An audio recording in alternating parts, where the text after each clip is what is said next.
Frédéric Genevée, pardon, ce compagnon de route des archives nationales en particulier, qui quand même a un certain nombre de spécificités qu'il convient de souligner très rapidement. La première, c'est d'avoir dit qu'il avait des archives. Je crois que c'est déjà important. La seconde, c'est de les avoir ouverts au public depuis maintenant plusieurs dizaines d'années, et de les avoir ouverts pour un producteur d'archives privées selon la règle qui s'appliquait aux archives publiques, donc la loi de 79 de l'époque. Autre élément important, c'est d'avoir rassemblé ces archives, enfin la partie dont il avait la maîtrise directe, et de les avoir confiées aux archives départementales de la Seine-Saint-Denis, donc un service d'archives de professionnels et un service public. Dernier élément, donc c'est ce qui vous réunit, je crois, aujourd'hui, c'est de procéder, donc par la voix de Frédéric Genevée, à l'histoire de ces archives. Et Dieu sait que l'histoire des archives peut être une science humaine en elle-même, hein, toute seule, et que les archivistes y sont aussi très attachés. Enfin, pour terminer, parce que je n'en dirai pas plus, ce qui me semble aussi important de noter, c'est que l'histoire de ces archives, c'est au travers d'un côté un peu technique ou scientifique, c'est aussi l'histoire, on le voit bien dans le livre de Frédéric, l'histoire des hommes, l'histoire des idées, l'histoire des relations internationales aussi, et donc plus généralement c'est aussi l'histoire de la France à laquelle nous avons, nous, aux Archives nationales, mission de nous intéresser. Donc plein de bonnes raisons pour vous accueillir ce soir. Mais je dois tout d'abord vous demander d'excuser plutôt Michel Mazot, donc directeur. Frédéric Genevée m'a transmis la première version de son manuscrit. Et le sentiment qui m'animait était assez voisin, en tout cas dans l'atmosphère qui présidait à la lecture fiévreuse des premières pages, à ce que relate un écrivain, dont je vais vous lire quelques extraits. Voilà ce que disait Ismaël Kadare, donc écrivain albanais, dans un roman qui s'appelle Le Grand Hiver. De temps en temps, il levait les yeux fatigués et regardait les rayons. Il était rempli de voix.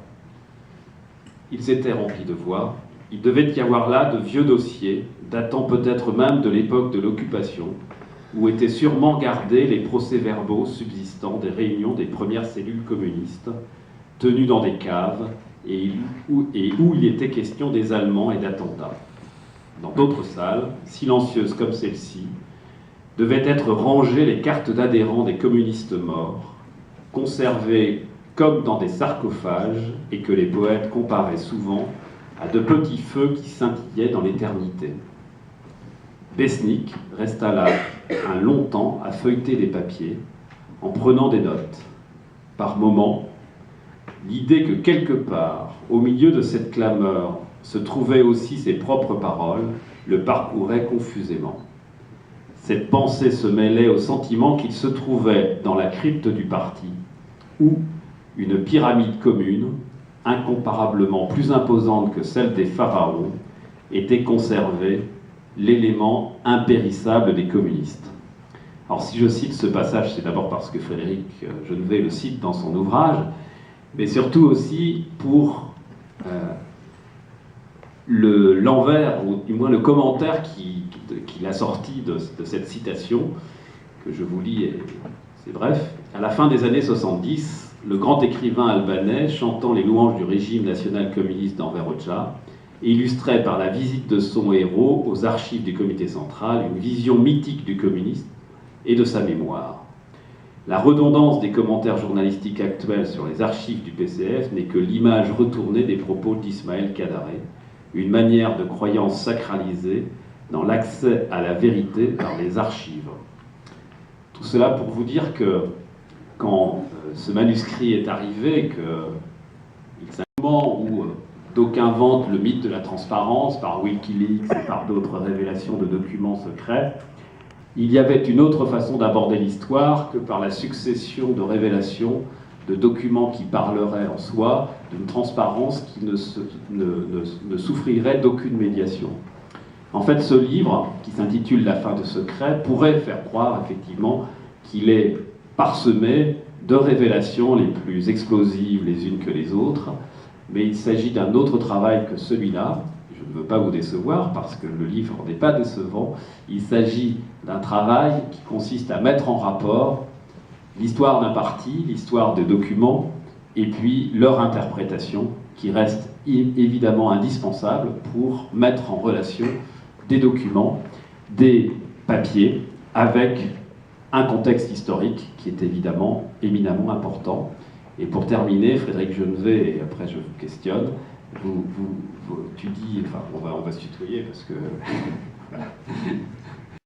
Alors, avant d'essayer de répondre à la question de Bernard, moi aussi, quels étaient mes objectifs qui sont restés les mêmes d'ailleurs, jusqu'à la fin, quand j'ai commencé à écrire ce livre. D'abord, Bernard a raison de citer la citation d'Ismaël Kadare, c'est que j'ai voulu déconstruire une fascination qui me surprend, et qui chaque jour me surprend, une fascination du grand public et surtout une fascination médiatique pour les archives du Parti communiste français. Fascination qui effectivement a son symétrique, parfois son symétrique, dans les rangs du Parti communiste lui-même. Donc j'ai voulu déconstruire cette double fascination avec les armes de l'historien. Donc c'est avant tout un livre d'histoire, c'est pas un livre de scoop, c'est pas un livre de révélation, c'est un livre avec une problématique qui travaille et qui émet des hypothèses, des interprétations et qui lance la discussion.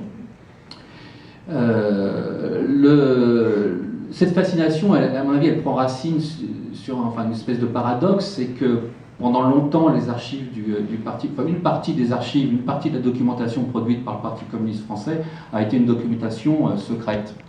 Secrète à l'égard de l'extérieur du PCF, mais aussi y compris à l'intérieur du Parti communiste français. Et aujourd'hui, on arrive dans une situation où ce sont les archives de ce parti qui sont les plus ouvertes. Quand je compare aux autres partis politiques français. Donc on est passé d'une situation à une toute autre situation, et donc j'ai voulu essayer de comprendre et expliquer ce processus. Et pourquoi est-ce que pour moi c'était possible? D'abord parce que ces archives, alors pour ceux qui ne le savent pas, elles ont été ouvertes la décision d'ouverture a été prise en 1993, et j'excuse, on allait oublier, c'est très grave, j'excuse aussi l'absence de Francette Lazare, qui a été la première responsable des archives du PCF, mais qui aujourd'hui promeut un livre aussi publié aux éditions de l'Atelier dans une ville de province. Donc les archives ont été ouvertes en 1993, on est en 2012, donc il y a une vingtaine d'années qui se sont écoulées, et même si mon livre relève en partie de ce qu'on appelle l'histoire du temps présent, je crois que pour pouvoir faire œuvre d'historien, il faut quand même qu'un certain temps passe pour ne pas être dans le journalisme, justement. C'était possible aussi, c'est pas un paradoxe, c'est presque une tautologie, c'était aussi possible parce que ces archives sont ouvertes, justement. Pour pouvoir faire l'histoire des archives du PCF, il faut non seulement qu'elles soient ouvertes, mais il faut qu'on puisse, y compris, travailler sur les documents qui ont un rapport avec le processus de décision de l'ouverture. C'était aussi possible pour moi parce que j'avais par ailleurs une connaissance scientifique d'une partie de ces archives, puisque j'ai soutenu une thèse, un doctorat d'histoire, qui n'aurait pas pu être soutenu si je n'avais pas eu, en tant qu'historien, accès à ces archives. Et donc j'ai travaillé en tant qu'historien sur un tout autre sujet, sur ces archives, et donc j'en avais une connaissance scientifique, une habitude scientifique. Et enfin, comme vous le savez, depuis 2004, j'ai la responsabilité au Parti communiste de ce fonds d'archives. Alors, cette responsabilité me donne un privilège, je sais pas, c'est que j'ai une vision assez fine de l'ensemble de la géographie des archives communistes en France. Je me déplace pas mal en province dans les fédérations du PCF, je connais assez bien les divers centres qui conservent les archives, et j'ai une habitude en tant que responsable des archives du PCF, des demandes et des raisons qui motivent l'utilisation de ces archives par les historiens, par des militants politiques ou par j'y reviendrai, des citoyens, si j'ose dire, lambda. Pour autant, j'en suis devenu responsable en 2004, je n'ai pas été aux premières loges ni impliqué dans le processus d'ouverture lui-même. Donc j'ai aussi un certain recul. Alors, souvent quand on décrit ce processus d'ouverture, même moi le premier, je dis, bon voilà, 1993, décision d'ouverture, 1997, déblocage des premiers fonds, enfin des moyens pour pouvoir véritablement s'en occuper, 2003, classement par l'État de ce fonds comme fonds patrimonial. Classement par l'État, pour ceux qui ne savent pas, ça veut dire non pas que l'État classe, mais que l'État accorde, si vous voulez, si je veux dire avec trivialement, un label à ces archives et les reconnaît comme patrimoine national, et c'est le seul cas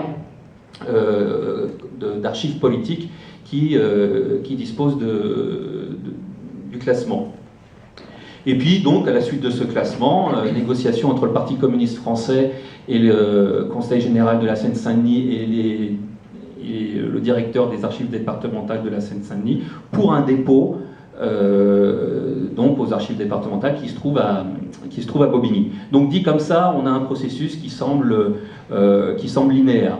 Ce que j'ai voulu faire avec le livre, c'était de décrire ce processus tout en essayant de dire que, évidemment, il n'était pas déterminé d'avance et que, au bout, que l'ouverture totale, systématique, l'accès par tous, n'était pas une évidence au départ. Et donc, je me suis intéressé à l'année 1993 en remontant dans le temps. Comment on arrive à cette décision, quelle est l'histoire de la production documentaire et quelle est l'histoire de l'usage par le Parti communiste de ces archives. Et j'ai voulu ensuite, après 1993, essayer de montrer que l'usage de ces... Parce que mon livre, ce n'est pas qu'une description, c'est aussi une réflexion sur l'usage des archives, et notamment l'usage par les historiens, ou ceux qui se prétendent parfois historiens de ces archives, l'utilisation par le Parti communiste français qui continue de les utiliser après les avoir déposés aux archives départementales de la Seine-Saint-Denis, et l'utilisation par tous ceux qui veulent y accéder. Donc je remonte dans le temps, avant 93, et donc en amont si vous voulez, et je fais aussi une analyse des archives et de leur usage en aval. Alors après, je vais peut-être m'arrêter pour le moment, parce que je pourrais en parler pendant quelques dizaines d'heures. Hein. Oui, un historien comme moi d'abord se réjouit d'avoir un instrument comme celui-là, ce livre qui fait l'histoire de ces archives, qu'on connaissait en gros pour ceux qui travaillaient, mais il y a du nouveau quand même, il y a du nouveau dans les rapports, c'est pas linéaire, on voit que c'est pas linéaire, qu'il y a des obstacles, qu'il y a des sursauts. Et que tout ça est bien mis en rapport avec les évolutions nationales, internationales qui ont permis cette révolution culturelle qui est l'ouverture des archives et qui est un enjeu intellectuel, historique, mais politique aussi important, parce que ça a modifié profondément l'image du Parti communiste. Et donc quand tu fais cette histoire des archives, tu fais aussi l'histoire du rapport des archives, du rapport du Parti communiste à ses archives, aux intellectuels, de l'image qu'il veut donner à l'extérieur. C'est vraiment un enjeu important. Et bien sûr se pose très vite la question, est-ce que ça a changé l'historiographie? Est-ce que ça l'a bouleversé? Est-ce qu'il y a un avant, un après? Alors c'est la question classique, mais en même temps, j'aurais tendance à répondre, il faut laisser du temps à l'historien, parce que beaucoup de chantiers sont aujourd'hui en cours à partir des archives. Il y en a qui sont aboutis, et même du côté des thèses, des jeunes chercheurs. Bon, Paul Boulan vient de soutenir il n'y a pas longtemps sa thèse, mais elle n'est pas encore publiée, donc le public n'a pas encore maîtrisé le contenu. Avec Bernard Pudal, on prépare plusieurs publications qui vont au bout de notre collecte, où on mêle la connaissance de ce qui vient des archives de Moscou, et notamment de ces formidables collections de biographies, de dossiers biographiques très complets, très riches, avec ce que nous pouvons connaître dans les archives des partis communistes européens, particulièrement du Parti communiste français, qui a ouvert avec un grand libéralisme ces archives, qui ont permis de, au moins sur un chantier précis, mais je ne vais pas développer ce chantier, parce que sinon, là, je serais trop long, sur un chantier précis, de faire des évolutions. Parce que tu cites Boswell, qui dans la revue française de sciences politiques en 2005 joue le difficile, mais dit bon, finalement ça n'a pas bougé, ce qui était établi avant garde encore sa valeur. Beaucoup de publications depuis l'ouverture des archives n'ont pas une grande profondeur de renouvellement, mais il y a quand même quelques pistes. 2005, il a en fait la connaissance de quelques années avant, le temps que son article soit publié, et bon, l'ouverture des archives est encore trop récente pour avoir permis des nouvelles historiographies, parce qu'espérons qu'il y a des affrontements entre historiens, sociologues. Moi, ce que je constate, c'est que maintenant, pour les étudiants, c'est devenu un sujet possible de travailler sur le communisme. Ils n'ont pas peur, ils ne disent pas on va être broyés dans des tensions politiques ou d'affrontements d'école. Ils ont compris les affrontements d'école, ils savent, ils ont lu le siècle du communisme, ils ont lu les Froids Noirs, ils ont lu des choses comme ça, donc ils savent. Et on voit quand même pas mal de sujets déposés.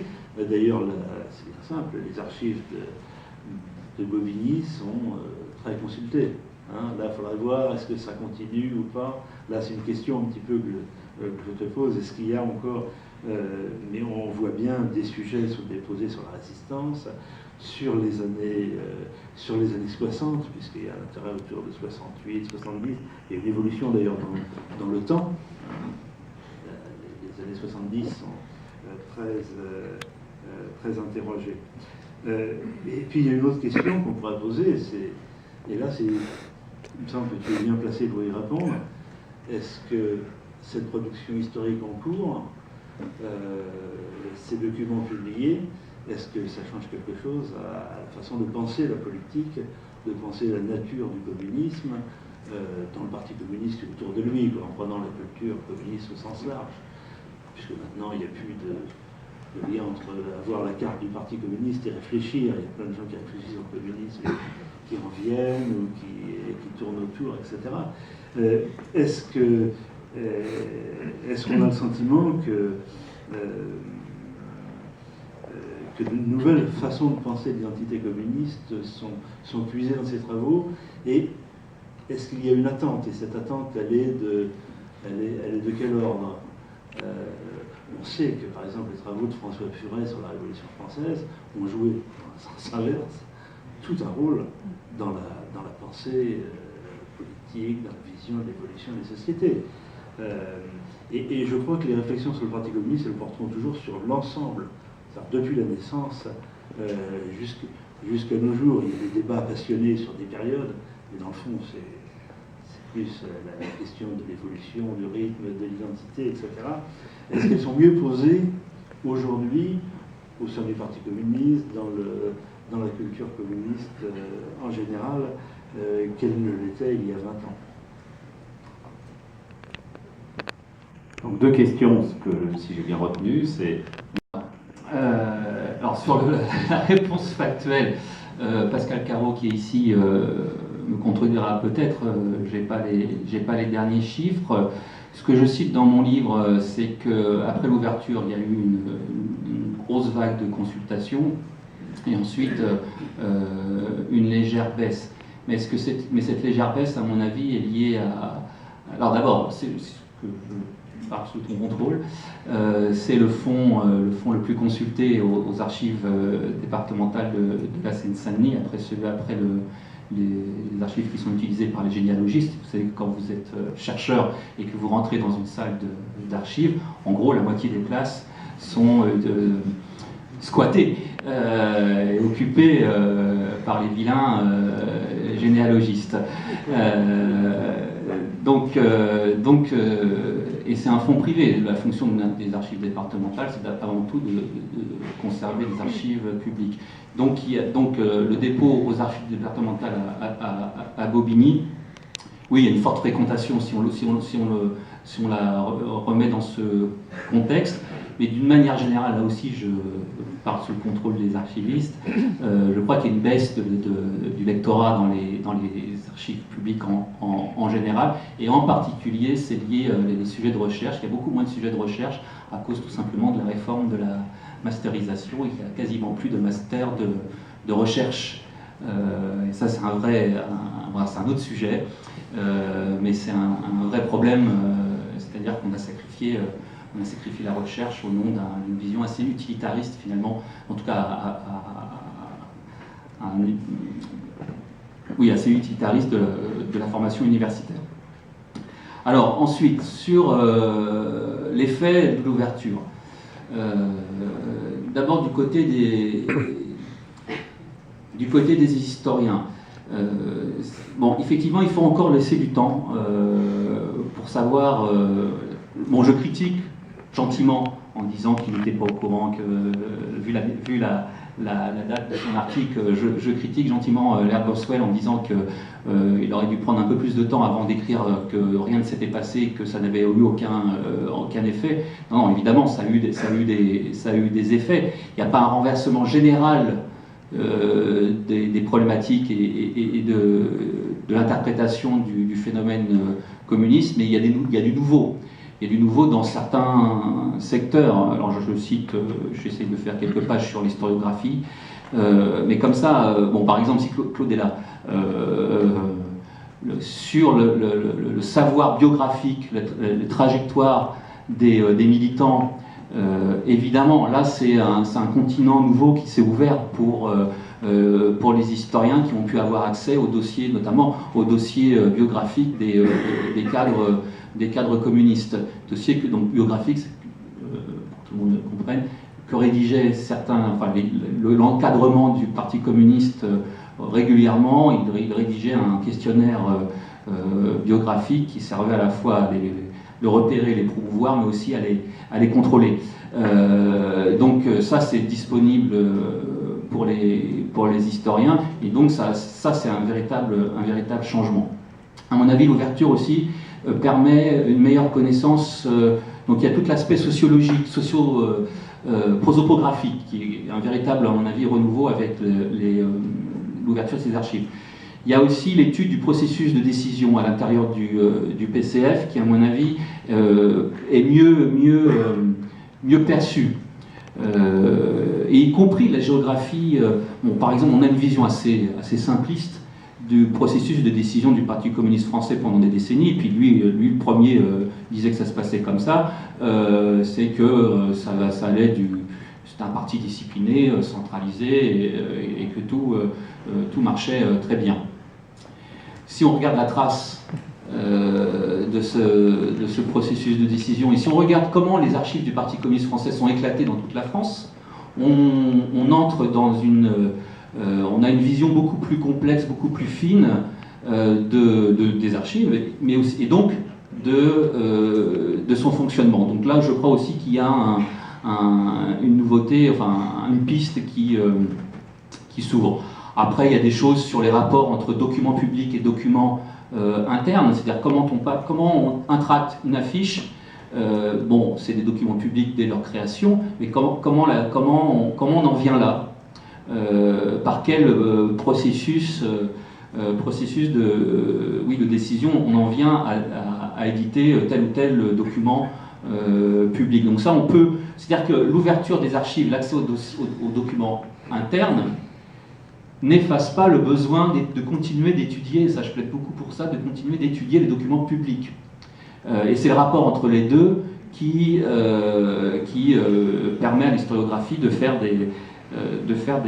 franchir des pas. Bon, je pourrais continuer sur ce chantier historiographique, où je pense qu'effectivement l'ouverture a permis du nouveau. À condition, et vous verrez qu'il y a des pages là par contre un petit peu plus sévères sur la question, à condition de ne pas avoir du communisme une réduction essentialiste, moi je dis, c'est-à-dire ceux qui disent que finalement le communisme ça se réduit à une soumission à l'internationale communiste ou à l'Union soviétique, ou pire, ceux qui disent que finalement ça se réduit à une seule dimension, le crime. Une fois qu'on a mis de côté ce type, non pas d'interprétation mais de parti pris, on est face à des archives, comme toutes les archives, qu'il faut interpréter, à des hypothèses qui se confrontent et des débats entre écoles historiographiques qui sont tout à fait naturels. Du côté du Parti communiste, alors, d'abord, la décision de l'ouverture en 1993, j'essaie d'expliquer, il y a deux choses. D'une part, à l'ouverture des archives de l'Internationale communiste en 1991, et donc le Parti communiste français se retrouve face à une espèce de concurrence, c'est-à-dire que des historiens peuvent accéder à une partie de son histoire, parce que les archives de l'Internationale communiste, c'est 1920-1943, donc c'est en gros essentiellement la période antérieure à la Seconde Guerre mondiale. Donc ce continent d'archives s'ouvre, des polémiques surgissent, et donc le Parti communiste est sur la défensive et décide, entre guillemets, de lutter à armes égales en quelque sorte, et d'ouvrir ses archives pour dire bon, on va discuter tous avec les mêmes matériaux. Ça, c'est un aspect de la question. Mais ça, ce n'est possible que parce qu'en amont, il y a une culture, enfin en tout cas une culture, un milieu, d'abord il y a un milieu aussi, d'historiens communistes, de responsables communistes qui ont le goût des archives, donc il y a une réflexion partagée qui peut être très conflictuelle d'ailleurs, mais il y a une habitude depuis les années 70 du débat autour de ces archives, des débuts d'ouverture, puis de refermeture. Donc il y a un processus qui se met en place, un milieu qui travaille sur ces archives, et c'est ça aussi qui aboutit à la décision d'ouverture. Et donc si le Parti communiste ouvre, c'est parce qu'il y voit un intérêt par rapport aux polémiques des années 90. C'est aussi pour lui un moyen, dans un moment de crise identitaire, de réflexion sur ce que c'est que le communisme, de réfléchir sur sa propre histoire. Et donc c'est toujours mieux de le faire avec des archives et de le faire de manière scientifique. En tout cas, il s'en convainc au fil des années, et aujourd'hui, je crois, il en est persuadé. C'est aussi un moyen politique, il ne faut pas être naïf pour le Parti communiste, d'abord pour apparaître comme le parti le plus ouvert. C'est un moyen, il y a pas de, ce ne sont pas des enfants de cœur, donc nous sommes le parti le plus ouvert, la preuve, nous ouvrons nos archives, les autres faites la même chose. Et après on discute. Il y a cet aspect-là. Il y a aussi un moyen, via les archives, de renouer avec son histoire, y compris son histoire conflictuelle, et notamment avec une partie de ses opposants ou dissidents ou dirigeants exclus, qui ont quitté le PCF, par exemple à la fin des années 90 ou au début des années 2000, j'ai plus la date en tête, Anicet Le Pors qui a quitté le Parti communiste français au début des années 90 de manière assez, pour des raisons politiques très, très claires, décide de déposer ses archives dans le fond du Parti communiste alors qu'il rien ne l'obligeait. Et donc il y a comme une espèce de, pour le Parti communiste, une espèce de manière de renouer les liens avec, parce que l'ouverture des archives permet de penser autrement le communisme pour le Parti communiste. Alors moi j'ai l'habitude de dire au Parti communiste que l'histoire ça ne sert pas à grand chose. Donc c'est un peu une provocation, je dis que ça sert à réfléchir, mais que c'est certainement pas l'histoire qui...